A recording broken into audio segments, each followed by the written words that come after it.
सिंह, सत्यहिंदी.com पर आपका स्वागत है। आज हम लोग बातचीत करेंगे हमारे देश में अपने आप में एक इंस्टीट्यूशन और निजी तौर पर एक पार्टी के एक ज़माने में सब कुछ, और उसके बाद इधर या उधर सत्ता या विपक्ष में हर जगह अपने जीवन काल में नजर आ चुके और लगातार चर्चित बने रहे लगभग 81 साल के सुब्रमण्यम स्वामी जी के बारे में। इसी 15 सितंबर को उनका 81वां साल जो है वो हो जाएगा। 80 साल के अभी हैं, लेकिन बस 5 दिन की बात है, 5 दिन बाद वो 81 साल के। सुब्रमण्यम स्वामी साहब आज जिस पार्टी में है, यानी भारतीय जनता पार्टी, उसमें एक नौजवान लड़के से उनका आमना सामना हो गया है और उनकी प्रतिष्ठा दांव पर लग गई है। इसके पहले उन्होंने बहुत से लोगों से बहुत सारे पंगे क्रिएट किए और आप कह सकते हैं कि वो सफल रहे। वो इसलिए कह सकते हैं कि उनका कोई इस तरह से सामाजिक आधार कभी नहीं रहा। कोई वो किसी राज्य या किसी क्षेत्र या किसी जाति या किसी धर्म या उस तरह के नेता कभी नहीं बने, लेकिन भारत में वे हमेशा चर्चा में रहे और केंद्रीय मंत्री तक रहे। चंद्रशेखर जी के ज़माने में 2 विभाग उनके पास थे, कानून था और कॉमर्स और इंडस्ट्री भी थी। दोनों के कैबिनेट मंत्री थे। योजना आयोग में रहे। नरसिंह राव के ज़माने में भी वो एक बड़े पद पर रहे। तो उनके पिता एक स्टैटिस्टिकल जो डिपार्टमेंट है आपका आंकड़े तैयार करने वाला, इसकी शुरुआत करने वाले सज्जन थे। पुराने ज़माने के इस स्टैटिस्टिकल कैटेगरी के ऑफिसर थे और उसके डायरेक्टर रहे। जो हमारे यहाँ सांख्यिकीय ब्यूरो है, इसके वो पहले डायरेक्टर रहे। दिल्ली में ही पले बढ़े, मूलतः तमिलनाडु के हैं, ब्राह्मण है बाई कास्ट और बहुत सारे विचारों में बहुत बार बहुत कट्टर नज़र आते हैं, लेकिन उनका जो निजी जीवन है वो बड़ा मतलब प्रगतिशील आप कह सकते हैं। और उन्होंने मैडम रोक्सना से शादी की जब ये दोनों लोग ऑक्सफोर्ड में पढ़ रहे थे, हार्वर्ड में पढ़ रहे थे।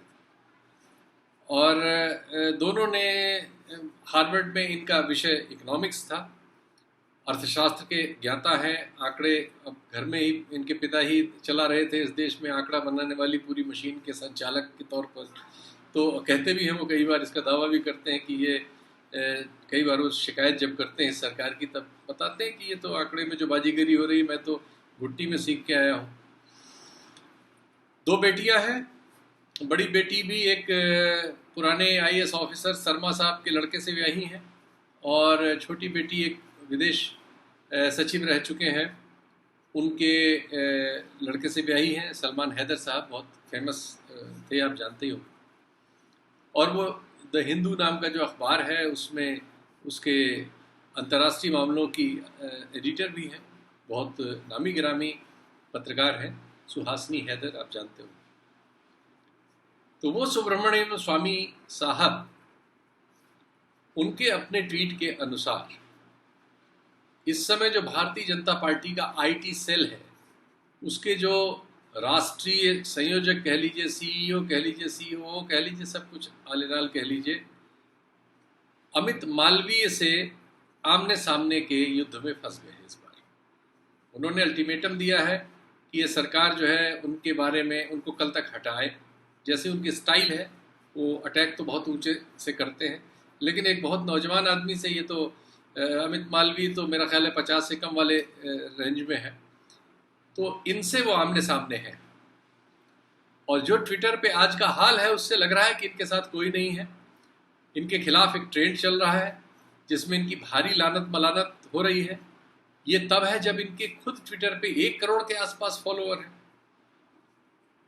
इस तरह के सोशल मीडिया अकाउंट्स में बहुत इनका एक संगठित कार्यक्रम है और ये बहुत से मामलों में बहुत बार बहुत लोकप्रिय हुए हैं, बहुत बार नीचे आए, लेकिन एक इतनी बड़ी संख्या में लोग इनको फॉलो करते हैं तो इनकी एक बहुत से लोग उनकी भाषा में कहें तो न्यूसेंस वैल्यू बहुत बड़ी है।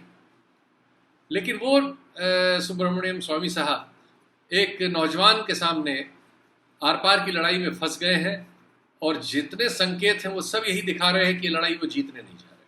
स्वामी साहब सब जगह रहे।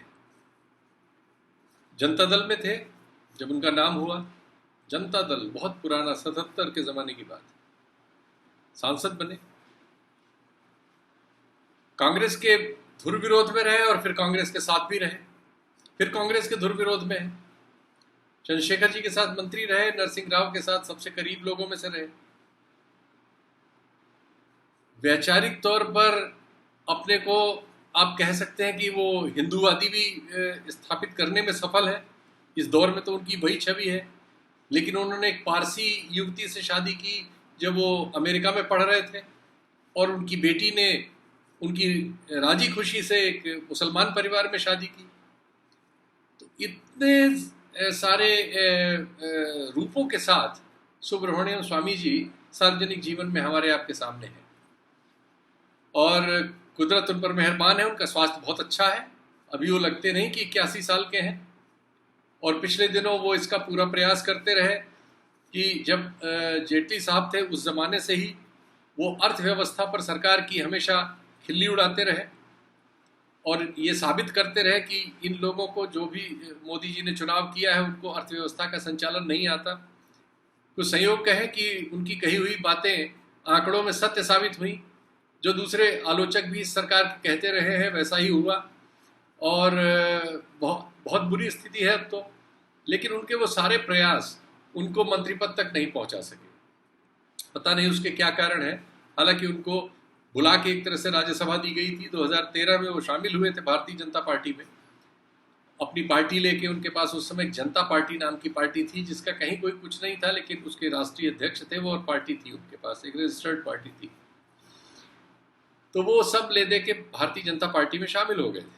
लेकिन राज्यसभा के अलावा उनको ऐसी कोई प्राप्ति नहीं हुई जिसकी वो अपने कद से, अपनी क्षमताओं से और अपनी योग्यताओं से जो कुछ प्रकट में है और जो कुछ वो समझते हैं कि उनके पास है, उनको वो सब हासिल तो नहीं हुआ जिसकी हमारे ख्याल से वो तलाश कर रहे थे। तो उन्होंने इस तरह की बहुत कोशिशें की, लेकिन उनको ये वर्तमान जो शासन तंत्र है, जिसको हमारे प्रधानमंत्री जी और गृह मंत्री जी के बारे में कहा जाता है कि ये जोड़ी चला रही है, उसमें वो सेंध नहीं लगा पाए और उसमें वो विश्वास अर्जित नहीं कर पाए कि किसी दूसरे को हटा के उनको वहाँ पर रखा जाए या उनके लिए एक जगह ऐसी क्रिएट की जाए जैसी वो उम्मीद करते हैं। और अब हालत ये हो गई है कि एक ये अमित मालवीय नाम का युवा जो न राज्यसभा में है न मंत्री है, एक आईटी सेल वो चलाता है जो बहुत तरह के क्लैंडस्टाइन काम करती है। आप जानते हैं, आज ही अल्ट न्यूज़ ने बताया है कि 2-3 इसी आईटी सेल की ओर से, जनरली आप जानते हैं मुसलमानों के बारे में, पाकिस्तान के बारे में तमाम झूठी सच्ची खबरें चलती रहती हैं। जब तक उनका खंडन मंडन होता है तब तक वो करोड़ों हाथों में, करोड़ों दिमागों में जाके घुस जाती हैं। ऐसी ही 2 फर्जी खबरें चल रही हैं। एक आंध्र प्रदेश का पुराना वीडियो केरल का बता के चलाया जा रहा है, और एक और है जिसे कहीं और का वीडियो है हिंसा का, उसको भी इसी तरह से बता के चलाया जा रहा है। दोनों का आज अल्ट न्यूज़ ने खंडन मंडन किया है, उसकी वस्तुस्थिति जैसे वो बताते रहते हैं बताया। तो एक और आईटी सेल वो काम कर रहा है, दूसरी ओर एक वो ट्रेंड चला रहा है जो आप देखिए वॉल पे आप देख रहे हो। इस ट्रेंड में हजारों लोगों ने सुब्रमण्यम स्वामी जी को बहुत बुरा भला कहा है। इनके बारे में कुछ ब्रीफ भी बना के लगाया है, तो देख ही रहे हैं आप। लेकिन इनकी ओर से, इनके 1 करोड़ समर्थक होने के बावजूद ट्विटर पर कोई खास सक्रियता उसमें नहीं नजर आ रही कि इनको कोई डिफेंस करने के लिए मौजूद हो।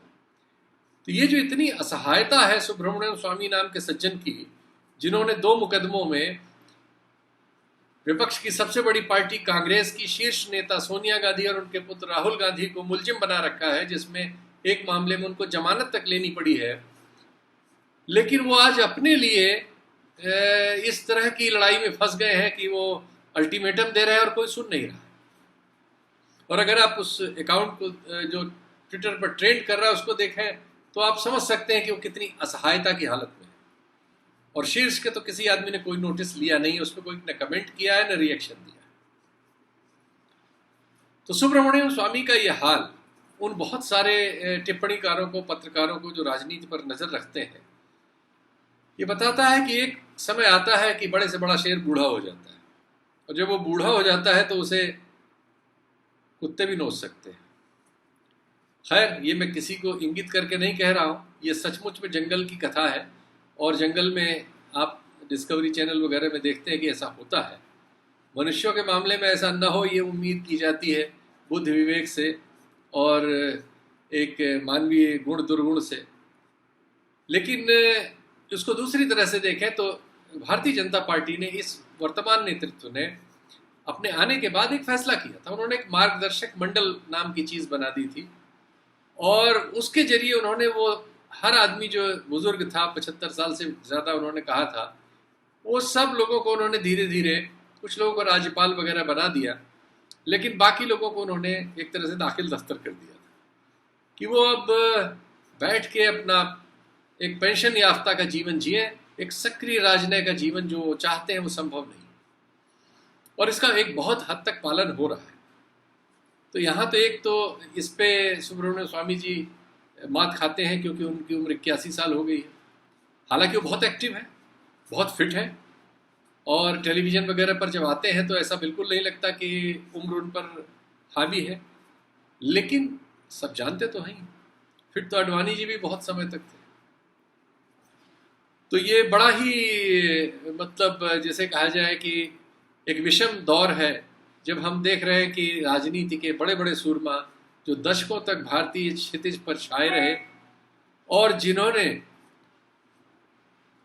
ऐसे ऐसे काम किए जिससे बहुत सारे लोग उनकी, वो फिर मैं कहूँगा कि न्यूसेंस वैल्यू से आक्रांत रहे, और जो अपनी सक्रियता से लोगों को हमेशा चमत्कृत करते रहे, उनमें से एक सुब्रमण्यम स्वामी जी आज असहाय है कि जिस अखाड़े में, यानी सोशल मीडिया के अखाड़े में, खासकर ट्विटर में, वो इतने बड़े पहलवान थे कि उनके 1 करोड़ समर्थक फॉलोअर थे, आज उनके खिलाफ ट्रेंड चल रहा है और उनको, उनकी रक्षा करने के लिए कोई आदमी मौजूद नहीं, यानी 100 लोग भी उनके पक्ष में लिख के उसका जवाब नहीं दे रहे हैं जो हमले उन पर किए जा रहे हैं।